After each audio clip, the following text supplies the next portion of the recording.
పడిపోతుందని అర్థం. అంటే ఎవరో అకౌంట్ నుంచి మన మన విశ్వాసాన్ని ఏం చేస్తున్నారు అర్థం, తీసేస్తున్నారు అన్నమాట. ఇప్పుడు సడన్గా మీరు మీకు ఉన్నటువంటి అకౌంట్లు పట్టుకెళ్ళి ఏ మీ సేవకో లేకపోతే పలానా చోటకు పట్టుకెళ్ళి మా అకౌంట్లో డబ్బులు ఎంత ఉన్నాయో చూడమని ఇస్తారు కదా. దాంట్లో ఒక 500 కానీ 1000 రూపాయలు కానీ తగ్గిందనుకోండి, షాక్ అయిపోతారు, గుండె అయిపోతుంది చాలా మంది. ఏ రూపాయలు తలబా తీసుకుంటాం దేనికి, 1000 రూపాయలు. అదే ఒక 10,000 పోతే ఎవరో ఒక దగ్గర కొట్టాలి నేను మొహాన్ని, 10,000 పోతే. ఈ బాప్తిస్మం అనే అమౌంట్ ఎప్పుడైతే ఓపెన్ చేసామో విశ్వాసం అనే అమౌంట్ ఏమవుతుంది, యాడ్ అవుతుంది. అక్కడి నుండి నీ విశ్వాసం ఏమవుతుంది, ప్రారంభం.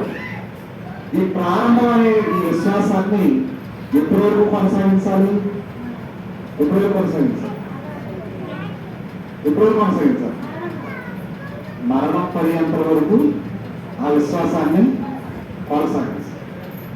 అలా కొనసాగించిన వారికి బైబిల్ ఒక పేరు పెట్టింది, అస్థిరులు. ఎవరు అంటే ఎవరు, ఏదో గుంపు, ప్రత్యేకమైన గుంపు ఎవరు, స్థిరమైన వారు.